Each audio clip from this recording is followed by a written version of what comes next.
রাত 12টা 2 বাজে। আজকে আমাদের 3টার সময় সিলেটের উদ্দেশ্যে রওনা দিতে হবে। আর এই যে এখানে দুজন বসে এই যে মোবাইল টিপছে, উঠছেই না। তো সাব্বির তো আসলে আমাদের সাথে আজকে যাবে না, কারণ ওর হচ্ছে এক্সাম চলছে। আমরা দুজন যাব আর আব্বু আম্মু যাবে। 2টা 35 বাজে, আমাদের 3টার মধ্যে বের হয়ে যেতে হবে। তার মানে হাতে আর আধা ঘন্টা আছে। এখন অবধি রাজকে উঠাতেই পারছি না। ও আসলে 1 ঘন্টা আগে গিয়ে ঘুমিয়েছে।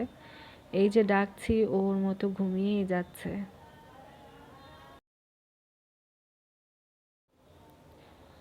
আমাদের রওনা দেওয়ার কথা ছিল হচ্ছে 3টার সময়, কিন্তু আমাদের লেট হয়ে গেছে। আমরা 4টার সময় রওনা দিচ্ছি। এই যে আব্বু গাড়ি বের করছে, আর আব্বু ড্রাইভ করেই ঢাকা থেকে সিলেট যাবে। তো এই তো আমরা রওনা দিয়েছি, শুরু হয়ে গেল আমাদের সিলেট যাত্রা। 5টার সময় গাড়িটা হচ্ছে একটা পাম্পে এনে পানি ঢালা হচ্ছে, কারণ গাড়িটা অনেক গরম হয়ে গিয়েছিল। এই জন্য এখানে পানি ঢালছে। আর আম্মু পাশ থেকে বলছে পাশে অনেকগুলো কবুতর ছিল একসাথে বসে, তো সেগুলো দেখেছি কিনা। আর এই যে ভোরবেলা অনেক গাড়ি চলছিল হাইওয়ে রোডে। তো আস্তে আস্তে এই যে সকাল হচ্ছিল।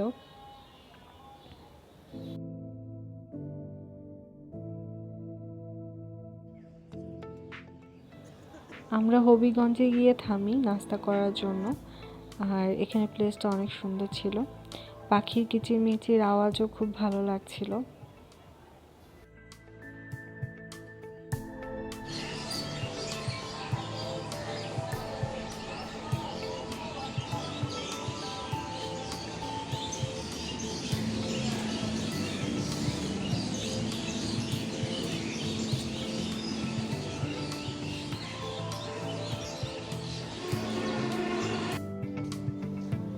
আমাদের নাস্তা করা শেষ, এখন আমরা আবার রওনা দিয়ে দিচ্ছি সিলেটের উদ্দেশ্যে। তো এই যে এখন গাড়িতে উঠে যাব আমরা।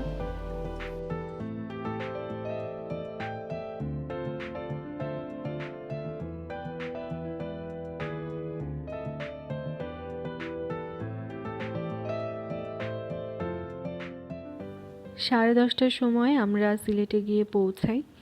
আর এখানে এসে আমরা হচ্ছে হিলটনের রুম নিচ্ছি। সাব্বির আমাদেরকে ওইখান থেকেই বলে দিয়েছিল যে তোমরা কিন্তু হিলটনে গিয়েই থাকবে। তো এই জন্য আমরা হিলটনেই এসেছি, কারণ ও যতবার আসে ও হিলটনেই থাকে। তো এই তো এসেছি। আর এটা রিসেপশন হচ্ছে 2nd ফ্লোরে। এখান থেকে আমরা 2টা রুম বুক করে নিচ্ছি। 3rd ফ্লোরে আমরা রুম নিয়ে নিই। আর এই যে আমাদের রুমটা ফার্স্ট আপনাদেরকে দেখিয়ে দিচ্ছি। আমাদের রুম এবং আব্বু আম্মুর রুম একদম ডিফারেন্স। আর এই হোটেলে যে জিনিসটা দেখলাম সেটা হচ্ছে এক এক রুম এক এক রকম। তো এই যে ফার্স্টে আপনাদের সাথে আমাদের রুমটা দেখাচ্ছি। এই যে এখানে ডাবল বেড আছে, ওইখানে সিঙ্গেল একটা সোফা আছে। যে জিনিসটা নেই সেটা হচ্ছে এখানে আলমিরাটা নেই, আর হচ্ছে ফ্রিজটা নেই। আর এখানে একটা টিভি দেওয়া হয়েছে, যেখানে কোনো চ্যানেলই ভালোভাবে চলছে না। আর এই রুমের প্রাইস ছিল হচ্ছে পার নাইট 3600 টাকা করে। তো এই যে এখানে একটা গ্লাস আছে, আমি ভেবেছিলাম যে হয়তো বা বাইরের ভিউটা দেখা যাবে, ভালো লাগবে, বাট সেরকম কিছুই না, হোটেলেরই অংশ দেখা যাচ্ছে। তো এখান থেকে ভিউটা যদি একটু বাইরের হতো বা পাহাড়ের হতো তাহলে আরও বেশি ভালো লাগতো। এই যে এইখানে সিঙ্গেল একটা সোফা আছে, ওইখানে একটা চেয়ার আছে, টেবিল আছে, মিরর আছে। ওয়াশরুমটা আপনাদের সাথে একটু শেয়ার করি। এই যে এটা হচ্ছে ওয়াশরুমটা, এটা হচ্ছে শাওয়ার সেকশনটা।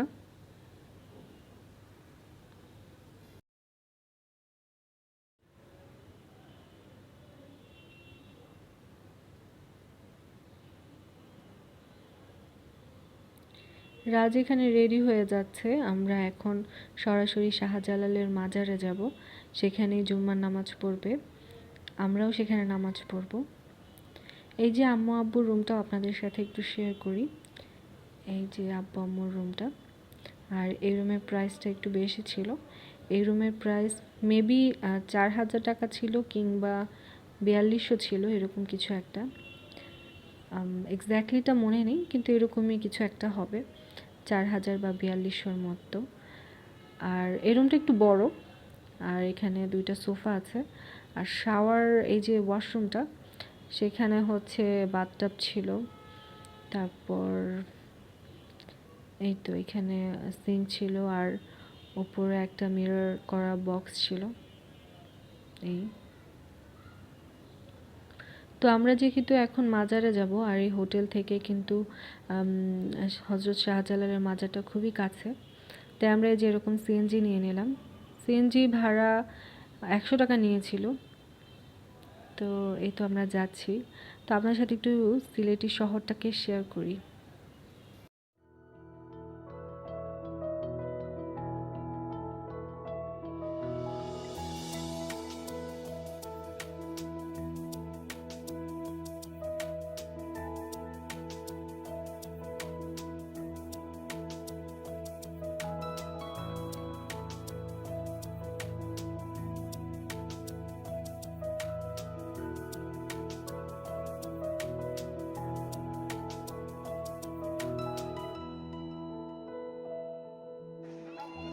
মাজারের কাছে চলে এসেছি, আর একদম মাজারের সামনের গেটে নামায়নি আমাদের, যেহেতু আজকে জুম্মার দিন।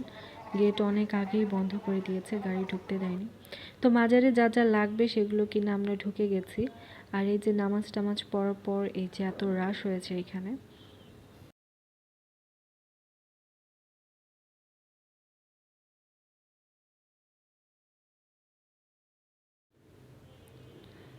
আর এরপরে আমরা এসেছিলাম হচ্ছে হজরত শাহপরানের মাজারে।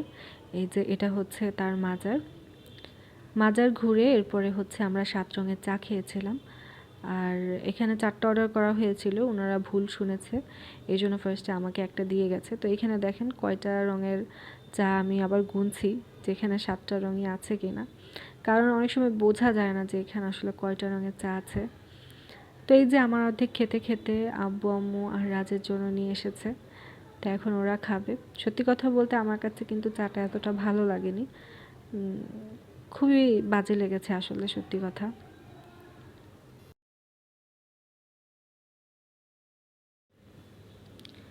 তো 7 রঙের চা খেয়ে এখন আমরা হচ্ছে চা বাগান ঘুরতে চলে এসেছি। তো আসলে দূরে কোথাও যাওয়ার আসলে এতটা এনার্জি ছিল না, কারণ অনেকটা পথ যেহেতু জার্নি করা হয়েছে। চা বাগানটা খুব কাছে ছিল, এই জন্য আমরা এই চা বাগানে চলে এসেছি। আর আমাদের হাতেও যেহেতু 2টা দিন সময় ছিল, তো চাচ্ছিলাম যে একটু শর্ট টাইমের মধ্যে যতটুকু ঘোরা সম্ভব হয়। আর এই বাগানে ঢোকার সময় আমরা একটা গাইড নিয়ে যাই, আর সেটা হচ্ছে ওই লাল শার্ট পরে আছে ওই ছেলেটাই হচ্ছে আমাদের আজকে এই চা বাগানটা ঘুরে দেখাবে।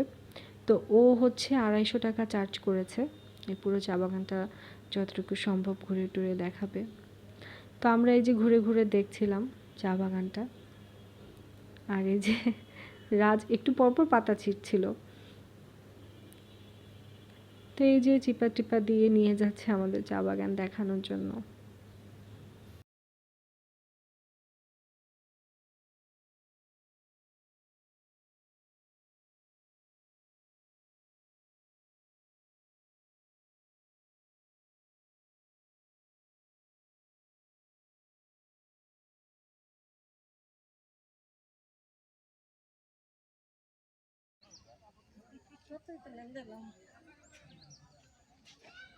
ও এই যে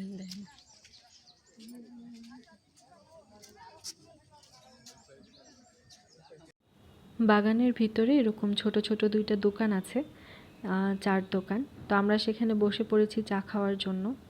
চা বাগানে বসে চা খাবো, ভালোই লাগছে কিন্তু। আর চার স্মেলটা কিন্তু অসম্ভব সুন্দর ছিল। এই যে চা খাওয়া শেষে আমরা আবারও পাহাড়ে উঠে যাচ্ছি, আর আমরা হচ্ছে বেসিক্যালি উপর থেকে ভিউটা দেখব। আর আমাদেরকে নিয়ে যাওয়া হচ্ছে রাবার গাছ দেখানোর জন্য।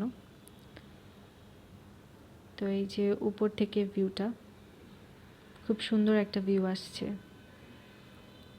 আর এই যে এখানে যেটা হচ্ছিল, আমি আব্বুকে ছবি উঠিয়ে দিচ্ছিলাম, আর আম্মু আব্বুকে এভাবে ধরে ধরে টেনে টেনে উঠছিল।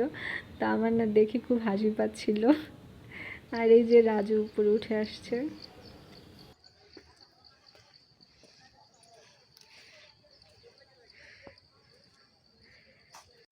এই যে আরও উপর থেকে ভিউ, যত উপরে উঠছিলাম ভিউটা যেন আরও তত সুন্দর হয়ে যাচ্ছিল। তো ভালোই লাগছিল আসলে উপর থেকে দেখতে। এই যে এগুলো হচ্ছে রাবার গাছ, এখানে কিভাবে রাবার হয় এগুলো সব কিছু বোঝাচ্ছিল আর রাজ দেখাচ্ছিল আমাকে সব কিছু। আর ওই যে এখানে এই যে এটা হচ্ছে রাবার, যেটা টেনে ও বড় করছে, এটাই হচ্ছে রাবার।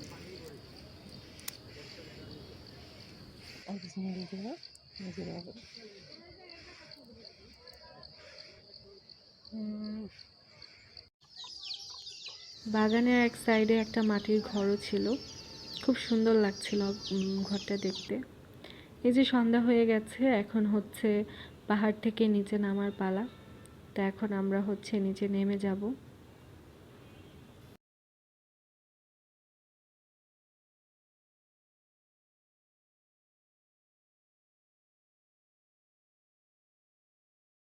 আমরা হোটেলে গিয়ে ফ্রেশ হয়ে তারপর পাঁচ ভাই রেস্টুরেন্টে চলে এসেছি রাতের খাবারের জন্য।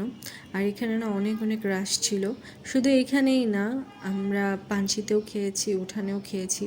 আর সবগুলোতে না একই রকম সারাক্ষণ রাশ লেগেই থাকে। এটা হচ্ছে শনিবার সকালবেলা আমাদের হোটেল থেকেই কমপ্লিমেন্টারি ব্রেকফাস্ট দেওয়া হয়। তো আমরা সকাল 8টার সময় সেখানে গিয়েছিলাম।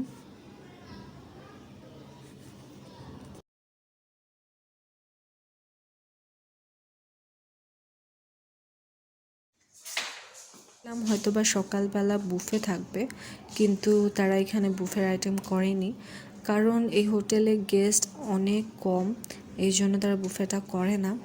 তবুও তারা টাইম দিয়ে দিয়েছিল যে 9:30 কিংবা 10টা, এরপরে তারা ব্রেকফাস্ট দিবে না। আর এই যে এটা হচ্ছে ব্রেকফাস্ট এরিয়ার ওয়াশরুমটা।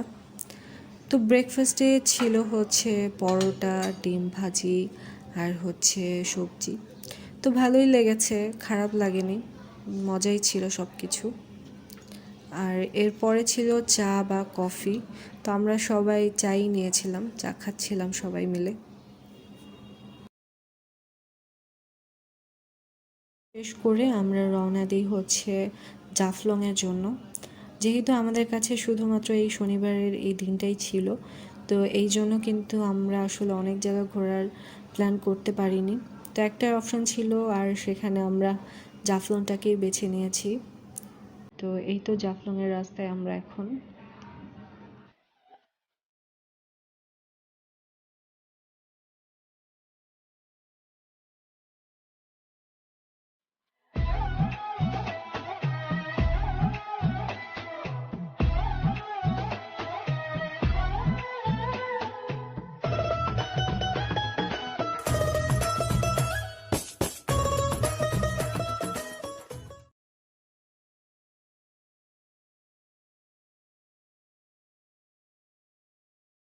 মতো দেখা যাচ্ছে ওই পর্যন্ত হয়েছে বাংলাদেশ, এরপর থেকেই হচ্ছে ইন্ডিয়া শুরু হয়ে যায়।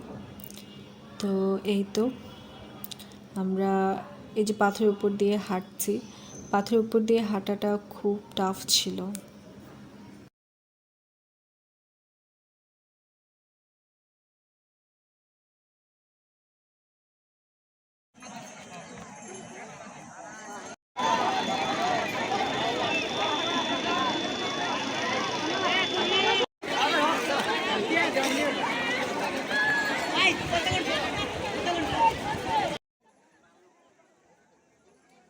ও হচ্ছে কথা বলছিল এগুলোতে উঠতে পারবো কিনা বা কোনো সমস্যা হবে কিনা এটার জন্য। তো আমরা তিনজন উঠি, আম্মু ওঠে না, আম্মুর অনেক ভয় লাগছে, এই জন্য আম্মু আর উঠেনি। আম্মু পাশে দাঁড়িয়ে দাঁড়িয়ে দেখছিল, আমরা এখানে অনেক মজা করছিলাম, দুষ্টুমি করছিলাম।